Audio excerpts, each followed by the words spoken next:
السلام علیکم ورحمۃ اللہ وبرکاتہ۔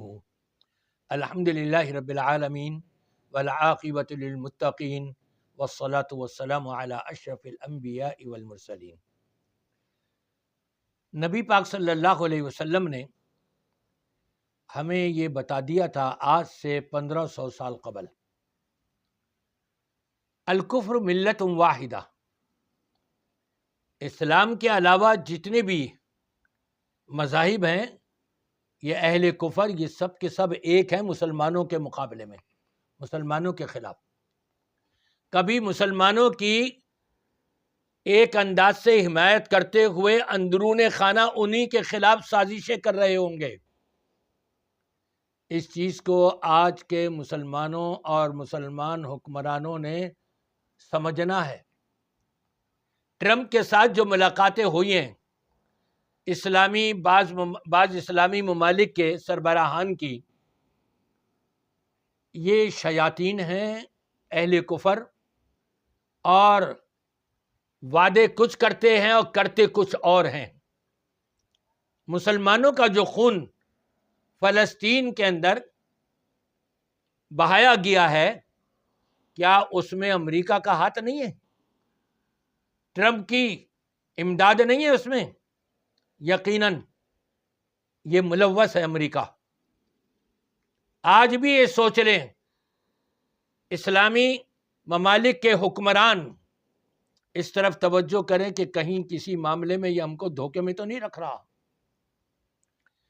کہ جی ہم آپ کا یہ مسئلہ سلجھا دیتے ہیں اور فلسطینی ریاست کو قبول کروا لیتے ہیں، آپ نے یہ کرنا ہے۔ ذرا خیال رکھیے گا، یہ ایسے ہی دھوکے دیتے ہیں اہل کفر جو ہیں۔ یہ سارے کے سارے مسلمانوں کے دشمن ہیں۔ انہ لکم عدو مبین، یہ ٹرمپ جو ہے کھلم کھلا دشمن ہے، شیطان ہے، یہ مسلمانوں کا دشمن ہے، یہ بڑا شیطان ہے موجودہ دور کا۔ اس کی چال بازیوں سے مسلمانوں کو چاہیے اپنے آپ کو محفوظ رکھنے کی کوشش کریں اور اس کی کوئی ایسی بات نہ مانیں کہ جس میں ذرہ برابر بھی جھول نکلتا ہو۔ اہل کفر ایک ہیں۔ اب جب انہوں نے دیکھا کہ اہل اسلام یہ متحد ہو رہے ہیں اور ایک ہوتے چلے جا رہے ہیں اور ایک دوسرے کا ساتھ دینے کے لیے آمادگی کا اظہار کر چکے ہیں، تو اب ان کو خطرہ ہوا کہ اسرائیل کہاں جائے گا؟ اسرائیل تو ان کا باپ ہے یا ان کا بیٹا ہے امریکہ کا، تو وہ اس کو کیسے چھوڑیں گے؟ کیسے اس کا ساتھ نہیں دیں گے؟ مسلمانوں کا کبھی ساتھ نہیں دے گا یہ ٹرمپ، امریکہ کبھی بھی مسلمانوں کا ساتھ نہیں دے گا۔ یہاں ڈٹ جائیے، وَأَعِدُّوا لَهُم مَّا اسْتَطَعْتُم مِّن قُوَّةٍ، پوری قوت اور طاقت کے ساتھ تیاری رکھیں اپنے کافروں کی مقابلے کے لیے۔ یہ اللہ نے موقع دیا ہے، بالخصوص پاکستان کو ایٹمی توانائی کے ہونے کے ناطے، اور جو انڈیا نے حملہ کیا تھا ابھی اور اس پر جو اس کی پسپائی ہوئی، اور اللہ نے جو پاکستان کو فتح و کامیابی نصیب فرمائی، ان کے کافروں کے دل دھڑک رہے ہیں۔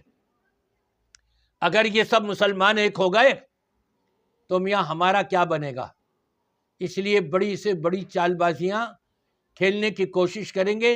مسلمان حکمرانوں کو چاہیے کہ وہ ان کی چال بازیوں میں نہ آئیں، آپس میں صلاح مشورے کریں، ان کے دھوکوں میں نہ آئیں، اور ان کی بدماشیاں اور جو بھی یہ کچھ شرائط رکھ رہے ہوں، بڑے سوچ سمجھ کر غور و فکر کرتے ہوئے، عالم اسلام میں سب کے ساتھ مشورہ کرتے ہوئے پھر اس پر توجہ کریں اور اس کو منظور کریں یا نامنظور کریں، جو بھی کرنا ہے۔